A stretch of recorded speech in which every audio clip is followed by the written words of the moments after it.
नमस्कार, मैं नीरज गुप्ता। तो आज हम बात करेंगे पल्लव वंश के बारे में, जो कि दक्षिण भारत की एक साम्राज्य है। इससे पहले हम दक्षिण भारत की एक और साम्राज्य यानी कि चोल वंश की बात कर चुके हैं, और इस वीडियो में हम पल्लव वंश के बारे में जानने की कोशिश करेंगे। चलिए वीडियो में आगे बढ़ने से पहले अगर ये वीडियो आपको इन्फॉर्मेटिव लगे तो वीडियो को लाइक जरूर कीजिएगा। ऐसे और इन्फॉर्मेटिव वीडियो के लिए इस चैनल को सब्सक्राइब कर दीजिएगा। अगर आप किसी भी वनडे एग्जाम की प्रिपरेशन करते हैं जिसमें जीके का प्रश्न पूछा जाता है तो डेफिनेटली ये चैनल आपके लिए ही है। आप इस चैनल को सब्सक्राइब कर सकते हैं, या फिर अगर आप किसी भी एग्जाम की तैयारी नहीं भी करते हैं तो भी इस चैनल को सब्सक्राइब करने से आपको काफी सारी इंफॉर्मेशन मिलेगी, काफी अलग टाइप्स की मतलब नॉलेज भी मिलेगा। चलिए वीडियो को शुरू करते हैं।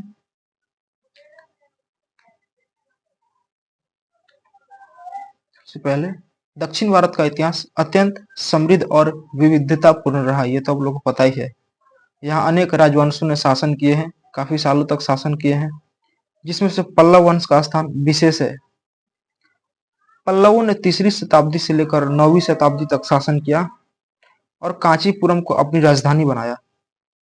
जी हाँ, पल्लव वंश की राजधानी कांचीपुरम, ये इंपॉर्टेंट है, एग्जाम में आ सकता है। पल्लव वंश की राजधानी कांचीपुरम। और दूसरा कि पल्लव वंश कब से कब तक शासन किया, तो 4वीं शताब्दी से 9वीं शताब्दी तक। आगे बढ़ते हैं। इस वंश ने कला, साहित्य, धर्म, संस्कृति इत्यादि में अमूल योगदान दिया है और एक नई पहचान दी है। इनकी उत्पत्ति कैसे हुए जान लेते हैं। पल्लव वंश की उत्पत्ति को लेकर विद्वानों में मतभेद है, मतलब अलग अलग विद्वान अलग अलग थ्योरीज देते हैं कि ऐसे है, ऐसे था, ऐसे था। कुछ इतिहासकारों ने इन्हें आंध्र प्रदेश के नागवंश से जोड़ते हैं। आंध्र प्रदेश वो भी साउथ इंडिया में ही पड़ता है, तो कुछ विद्वानों का कहना है कि ये आंध्र प्रदेश के नागवंश से ही निकले हुए हैं, जिन्हें हम पल्लव वंश कहते हैं। जबकि कुछ इन्हें स्थानीय तमिल शासक मानते हैं, यानी कि तमिल का वहां का लोकल शासक इनको माना जाता है। प्रारंभिक पल्लव शासक अपेक्षाकृत छोटे क्षेत्रों पर शासन किए थे, मतलब ये छोटे क्षेत्रों से अपने आप को एक बड़ा लेवल पर पहुंचाए हैं। ये शुरुआत में ही बड़ा पर नहीं पहुंच गए थे, ये छोटे छोटे चीजों से शुरुआत किए थे। एक छोटे क्षेत्र में स्थानीय जगह पर शासन करना शुरू किए थे और पॉपुलैरिटी के हिसाब से धीरे धीरे आगे बढ़ने लगे। लेकिन धीरे धीरे उन्होंने दक्षिण भारत में अपनी शक्ति स्थापित कर ली। जी हाँ, पहले एक छोटा सा जगह पर शासन करना शुरू किए।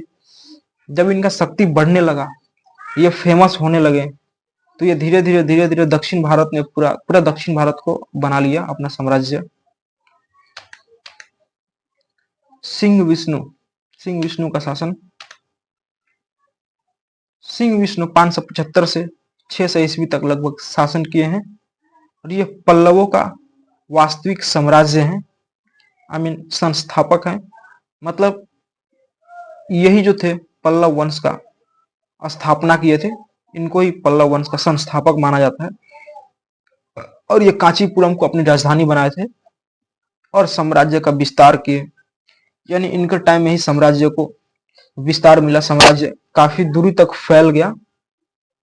उनके शासनकाल में प्रशासनिक सुधार हुए और पल्लव शक्ति का आधार बहुत ही मजबूत हो गया। मतलब कोई ढंग का व्यवस्था नहीं था, प्रशासनिक व्यवस्था नहीं था, तो इन्होंने अपने शासनकाल में प्रशासनिक व्यवस्था को एक अच्छा स्ट्रक्चर दिए, जिससे ये और शक्तिशाली बने और इनका साम्राज्य और फैल गया। महेंद्र वर्मन प्रथम 600 ईस्वी से 630 ईस्वी तक शासन किए। प्रारंभ में जैन धर्म का अनुयायी थे, यानी कि जो महेंद्र वर्मन थे वो शुरू में जैन धर्म को मानने वाले थे, लेकिन बाद में उन्होंने शैव धर्म की ओर झुक गए। यानी कि जो महेंद्र वर्मन थे पहले जैन धर्म को मानने वाले थे, और बाद में इन्होंने सनातन धर्म को अपना लिए, शैवपंथी होकर के। उसे रॉक कट मंदिरों की परंपरा शुरू की। जी हाँ, रॉक कट मंदिर है, उसकी परंपरा महेंद्र वर्मन प्रथम ने ही शुरू किए थे। साहित्य में भी उनका योगदान रहा है। साहित्य में, संस्कृति में, कला में, भाषाओं में, इन सब चीजों में इनका काफी ज्यादा योगदान रहा है। उन्हें संस्कृत और तमिल दोनों भाषाओं में रचनाएं की, यानी कि काफी सारे बुक्स लिखे, रचनाएं की, जो संस्कृत भाषा में भी था और तमिल भाषा में भी था।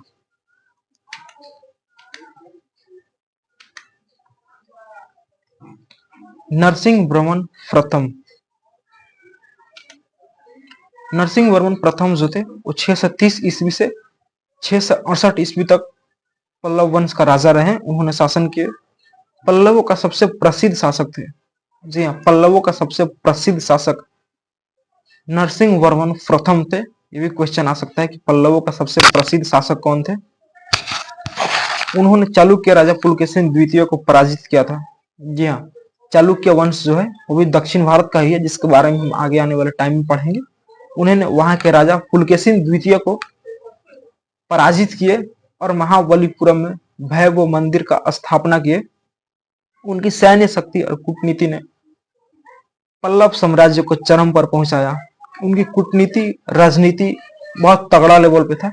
उनका सोचने समझने का शक्ति बाकियों से काफी अलग था। इसी कारण तो ये इतना प्रसिद्ध हुए थे।